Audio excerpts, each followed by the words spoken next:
Hello and welcome back to our channel. It has been a minute since I made an MS video. Life has just been so crazy. I think everyone knows what that's like, but I've been really wanting to do this video for a long time, and I think it's time to finally do it. If you've been following us for a while, you've seen the beginning of my MS journey and heard some stories about side effects. Today I wanted to address another side effect that's more psychological than physical, and that is social anxiety with MS. The last video I posted was actually a submission to a local film festival.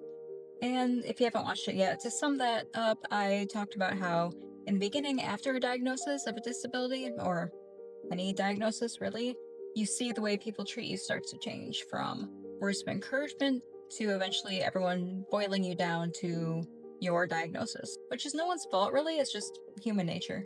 Now, I've always been a naturally shy person, but around the time I was graduating high school, also when I was diagnosed, I started to really open up to people. But then after I was diagnosed, I started to see that change in attitude in people. And unfortunately, after people start treating you differently, it starts to really weigh down on you emotionally.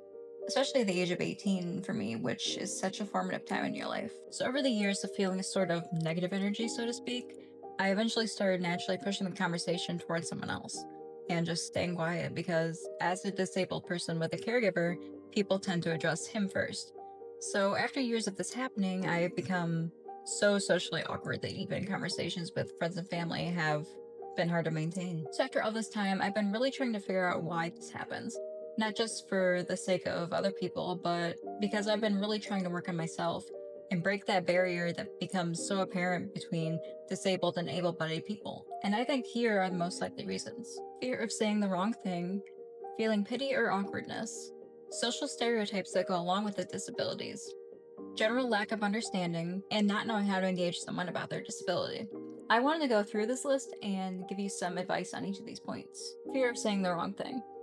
The best thing you can do is literally address the individual like a person, which is what they are.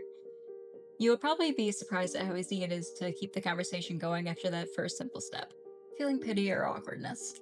Obviously, this is a natural reaction. We're all human. But the best way to avoid this feeling is to remember that no matter the condition, we are still here, still fighting, and it does no one any good to act like their life is over. Social stereotypes. You need to really look at that stereotype and challenge it.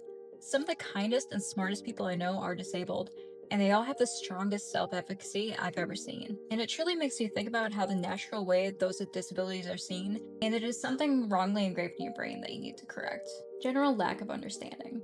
I understand it's sometimes hard to address the person and really know how to ask the question that you're wanting to ask. Never say anything abrupt like, "What happened to you?" or "What's wrong with you?" The best opening question is something like, "If you feel comfortable sharing, may I please hear your story?" This really opens up the conversation in a gentle way and reminds them that they are still a person and you are not focusing on their disability only. Not knowing how to engage someone with a disability. Again, they're just a person. Unfortunately, as children, we are usually taught to not engage in uncomfortable conversations. So habits such as shushing your child or apologizing for them for simply asking about something like a wheelchair creates a message that says people with disabilities are outsiders.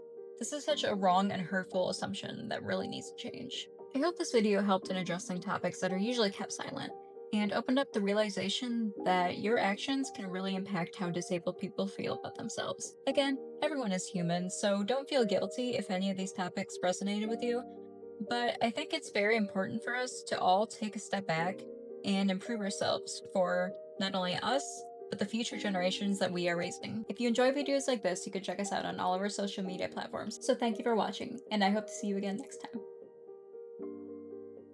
Kelly! Kelly, look! Look at the camera! Look it! Kelly baby.